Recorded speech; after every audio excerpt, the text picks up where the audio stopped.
My name is Greg Bell. I'm the president and CEO of the Utah Hospital Association. We've recently seen a huge spike in cases. We're all trying to deal with the implications of COVID long-term, and now Omicron, the latest version, the latest mutation. We felt it would be well after the first of the year, and given what we've seen happen, to pull together our experts from the state of Utah and our various healthcare systems and discuss with our press colleagues and the public what we might expect and what should be done. We're delighted to welcome you today, and I appreciate so much the colleagues who are joining me today. First of all, we'll have Dr. Michelle Hoffman, Deputy Director of the Utah Department of Health, Dr. Brandon Webb, Infectious Disease Physician and Chair of Intermountain Healthcare's COVID Therapeutics Committee, Tracy Nixon, RN, Chief Nursing Officer, University of Utah Health, Dr. Arlen Jarrett, Chief Medical Officer, Steward Healthcare, and finally, Dr. Marion Bishop, Emergency Department Physician, Brigham City and Cache Valley Hospitals, Mountain Star Healthcare. Welcome to our professional colleagues, and we'll start with you, Dr. Hoffman. Thank you, Greg, and welcome everybody. I'm Michelle Hoffman, Deputy Director at the Utah Department of Health. Unfortunately, we're beginning the new year in a really dire position when it comes to COVID-19.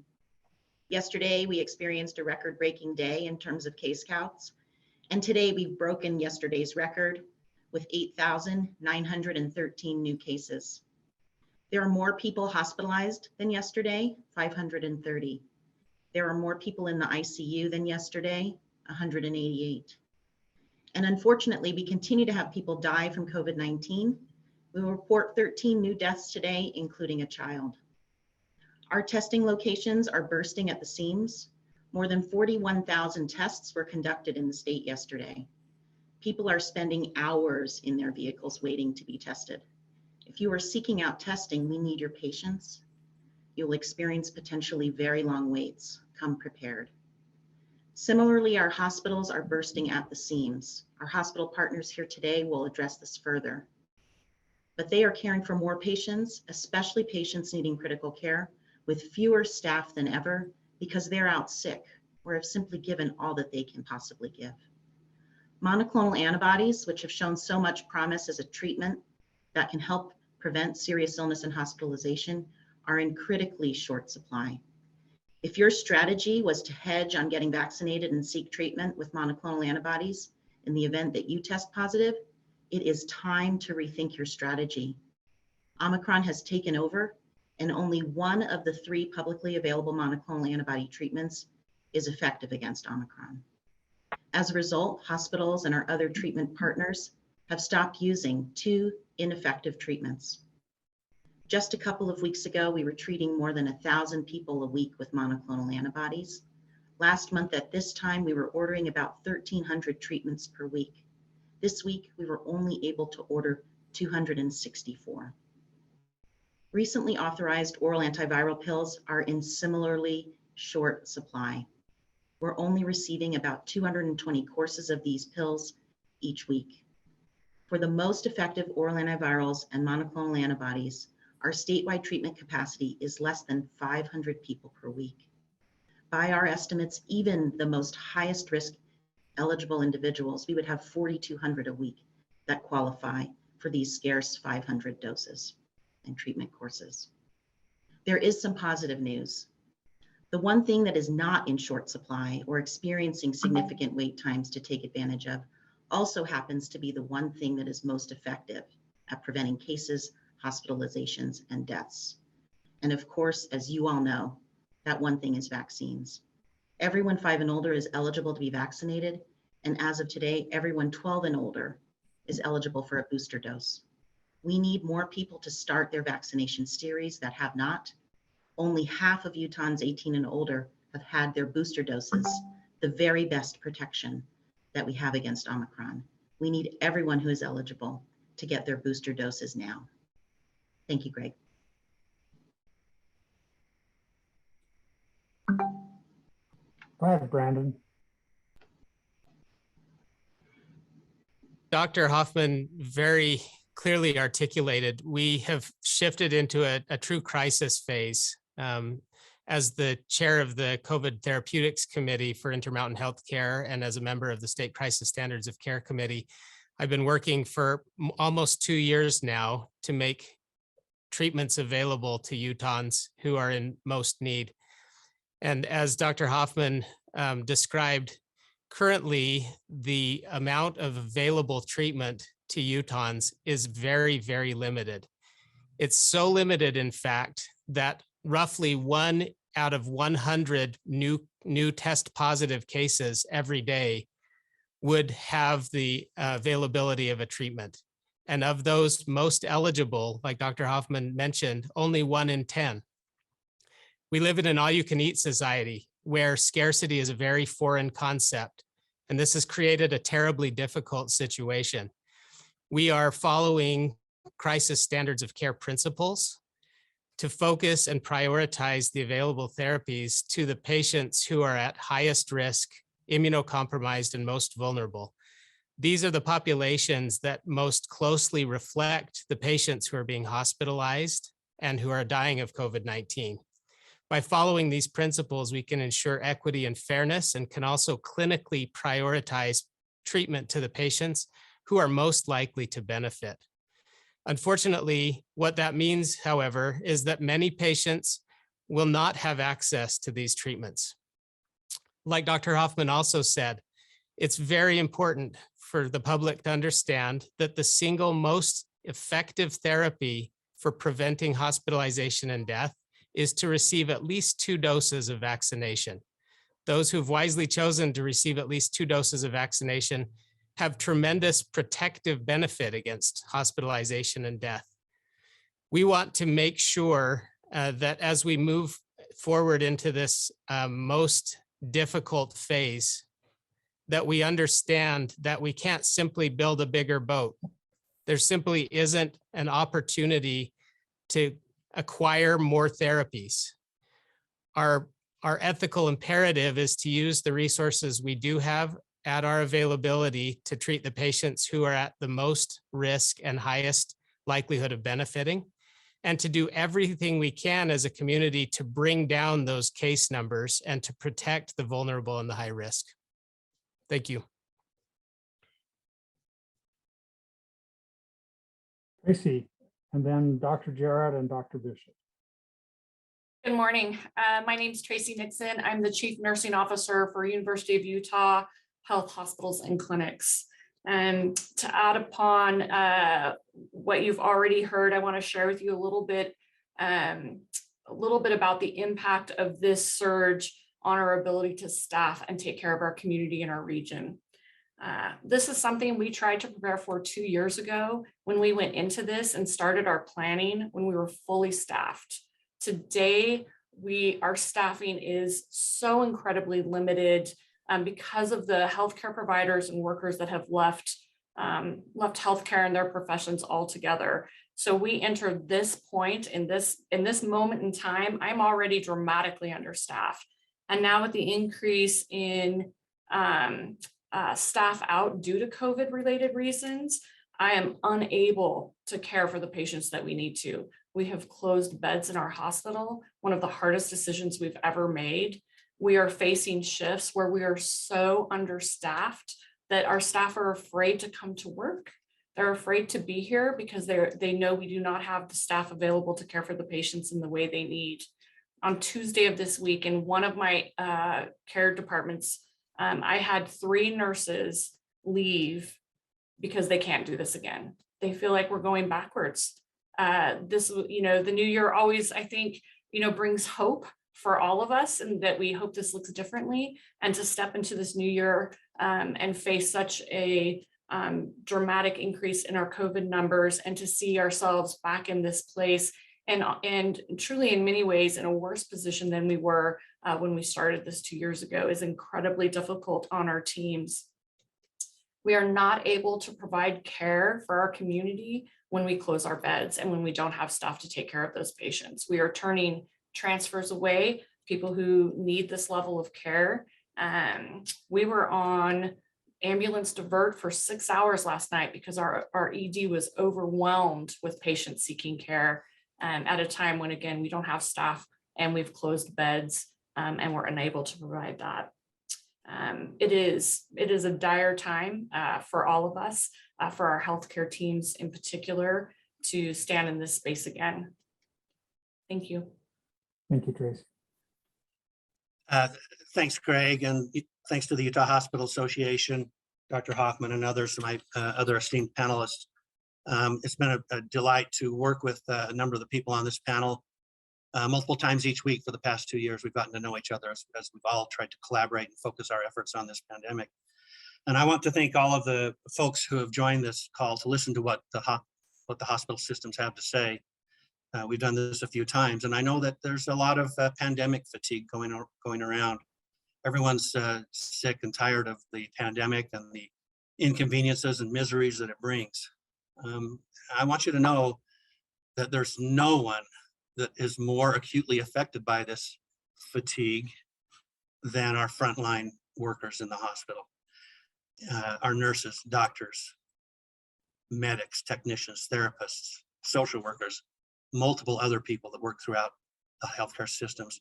These are our frontline workers, and they sacrifice, their families sacrifice for us. And I just want to let them know on behalf of all of the hospitals in state and the health systems that you are appreciated. You're doing a great job.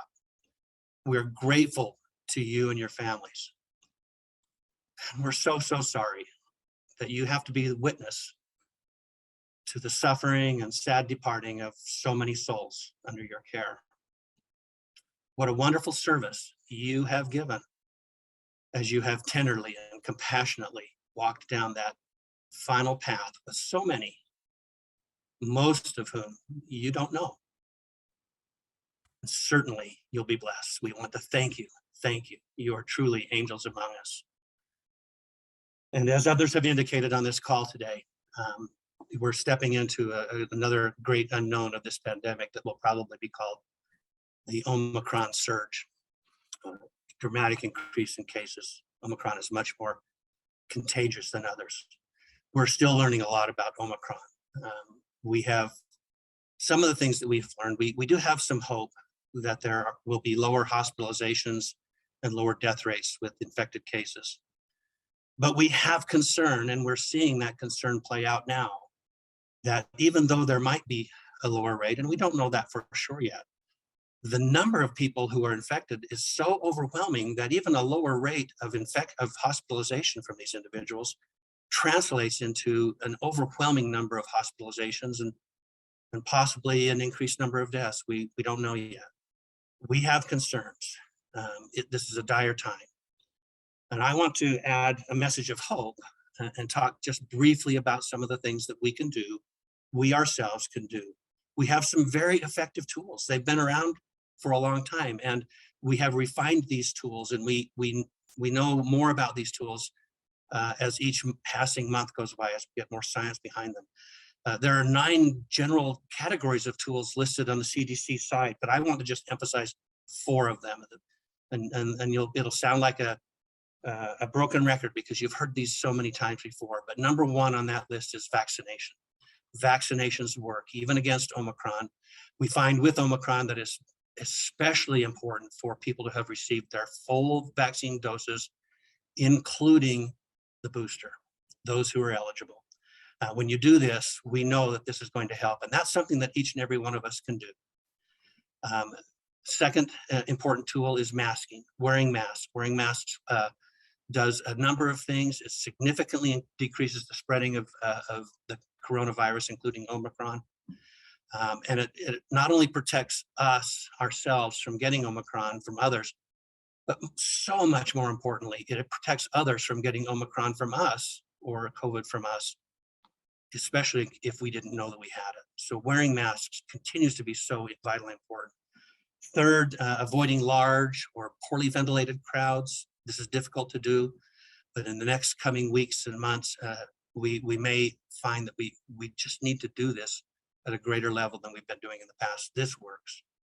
And certainly, if we're going to be in any sort of gathering, make sure you're wearing a mask. And then the fourth thing I just want to mention is testing. If we feel ill, we should get testing. Well, what good does this do?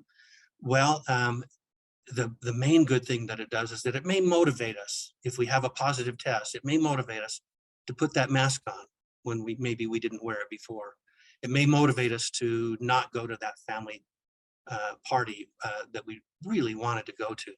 But if we know we have a positive test, we can follow the Department of Health guidelines for isolation and quarantining. They've been greatly reduced based on science. They're not as onerous as they have been in the past. So vaccines, masks, avoiding large gatherings, and testing. Why now? I'll just add, well, the Omicron surge is upon us. It's building up to be far beyond anything we've seen so far with this pandemic. These tools work, but we must choose to use them. Thank you. Arlen, Dr. Bishop. Thank you. I'll start by thanking the Utah Hospital Association for a chance to be a part of this important conversation, and also to all of my colleagues from other hospital systems that have collaborated together over the course of the pandemic. As an ER physician who has spent the last 2 years taking care of these patients, it's an honor to be here and to talk a little bit about my experience in the emergency room and to represent HCA.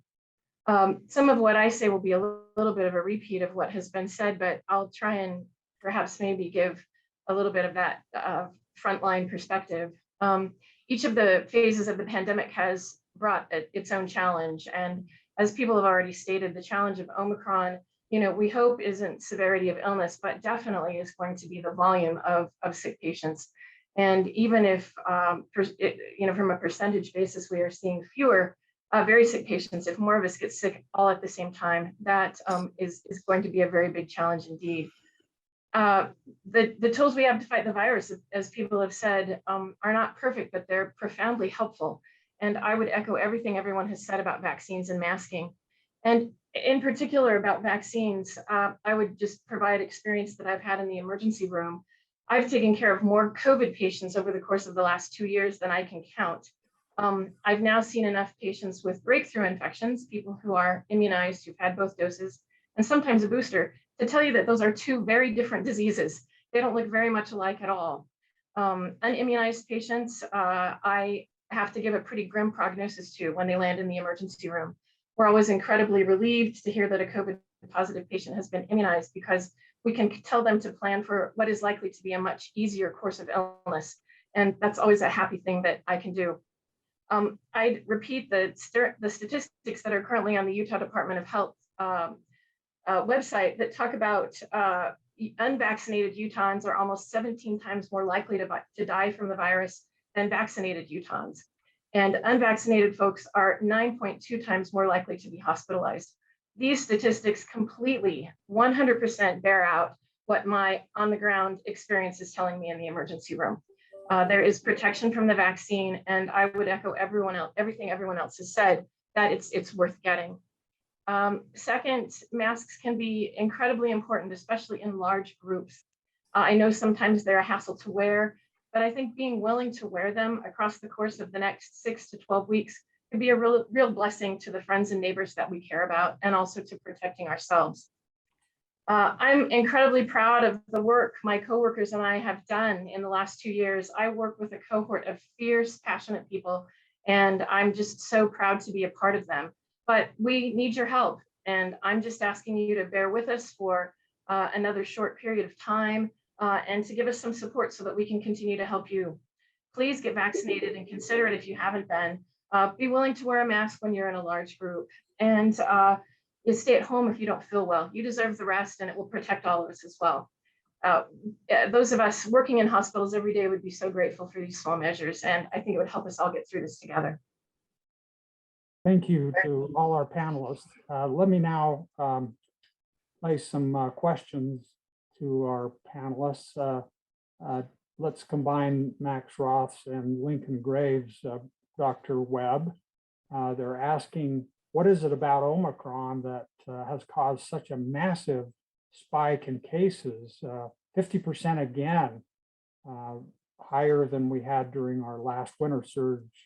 And then also, there's kind of a mixed message because we're told in some sense that Omicron is milder, and yet we're seeing this crushing caseload, and now we're talking about hospitals being overrun again and staff being infected. So tell us, what about the disease concerns you if it is indeed milder? Yeah. Well, Drs. Bishop and Jarrett actually described the phenomenon that we're seeing right now. Omicron is incredibly transmissible. It's far more transmissible than other variants. And because of that, and coupled with reduced precautions as a community, decreased behaviors, that has resulted in dramatic spike in the number of cases of Omicron. And I think it's very important to revisit this concept of severity. The research is still very immature. We're learning a lot with every day. One thing that's certain is that a big component of the severity picture for Omicron has to do with existing immunity. And that goes right back to what we've been talking about with an increasing number of individuals in the population who have been vaccinated. The severity in those patients when they go on to have a breakthrough infection is significantly lower. The risk of hospitalization is lower. Those who do end up hospitalized have shorter lengths of stay and require ventilation less frequently and have a lower risk of dying. That can't be underemphasized. The severity message around Omicron has everything to do with pre-existing immunity. Thank you. Michelle, Dr. Hoffman, will you address, is this different than other pandemics, surges in the pandemic? We had the Beta wave, we had the Delta wave. Is this different? The difference is the severe transmissibility of the virus. Because of this explosive growth, it's overwhelming systems that have been able to sustain and compounding the workforce shortages that happen when individuals who are running these systems in hospitals, in the public health system, at testing sites, are now calling off work. We're internally coming up with crisis staffing plans to continue essential services because Omicron's going to infect many, many people. They may not get sick, but they may not be able to go to work. We're going to be losing access to some of our critical services as a result of just the scale of infectiousness that we're seeing with Omicron. Our CDC models suggest conservatively an estimate of 12,600 cases a day by the end of this month. That's a conservative estimate. And I think it's surely playing out. We're almost at 10,000 today. So we're there. The maximum, that the outside estimate is about 38,800 cases a day. We're talking about explosive volumes of cases that overwhelm all of our systems. That's why that is different. So very much really having to get into crisis mode in many ways across multiple parts of our response. And as I mentioned, the one place we're not is in vaccines. We're only vaccinating a little bit more every day. You can't overwhelm our vaccine system. Please get out and get vaccinated. Dr. Jarrett, thank you, Dr. Hoffman. Dr. Jarrett, there are questions and some mention has been made here of low staffing levels or hospitals being overrun. The question is asked, have we formally invoked crisis standards of care? What are we even talking about? We have not gone into full crisis standards of care at our hospitals yet, but that's something that can happen and does happen locally. One hospital might be overwhelmed where others are not. We do have mechanisms in the state to try to load level as much as we can, but sometimes one locale could be hit harder than others. We are, I think, and I'll let Dr. Webb explain his comment, but he did mention something about crisis standards of care with as a respect to some of the scarce medications that we have. We do not have enough monoclonal antibodies or enough of the new novel antiviral pills to even put a dent in it. So we have to figure out some way to give those to the people where they will do the best good. And that is a crisis standard of care function. We have to dip into our crisis standard of care toolbox and use the tools that we've developed there. And I will just add that the state is doing as good as they possibly can on that with such a very difficult situation with the scarcity of these medications. I might say that my understanding is that we had an oversupply of monoclonal antibodies until the Omicron surge really arose. But because Omicron responds to just really one or two monoclonals right now, those other earlier gen monoclonals are no longer very effective. Is that true, Brandon? Yeah, the pressures on our ability to provide treatment are not unique to Utah. They are related to the features of Omicron, which, as you mentioned, is absolutely true. We have only one of the 3 previously authorized monoclonal antibodies that remains effective against Omicron. The other 2 that we had been leaning heavily on are ineffective. They play no role in treatment currently. And because of that, and because of nationwide shortages in monoclonal manufacturing, production, and distribution, and nationwide shortages in the production and distribution of oral antivirals, we in Utah are impacted with a significant limitation in the number of treatments that we're allocated. And so, like Dr. Jarrett mentioned, while in our hospitals, we're still in a various spectrum of contingency care, when we talk about outpatient treatment, where the ratio of demand to supply is far out of proportion, we are in crisis standards in terms of our ability to provide therapy to the number of patients who would otherwise qualify for those resources. Thank you. Tracy, you've explained to us a rather dire picture of your staffing at the university. It sounds like a terrible crunch from the administrative side and certainly on the medical side. What would you advise people who are ill or have a family member who has a suspected or proven corona case or otherwise needs emergent or surgical medical care? What I would advise is probably similar to what my wonderful colleagues have said already, which the first step is vaccination, right? We know that vaccination is incredibly effective in preventing severe illness and hospitalizations and death. So that is what I would advise. Beyond that, there's not a good answer to that. As we look at what is already happening just, several days into this surge and the impact it is having on just our hospital system alone to care for patients, that is going to ripple across our state. It will not just be our hospital. I think our services will be limited. And then it really is a conversation about crisis standards of care, which, from an inpatient perspective, that means, similar to what we talked about with how we look at delivering some of the therapies that are available to us, we start looking at how we are delivering care in an inpatient setting. I mean, that is the very nature of crisis standards of care on the inpatient side.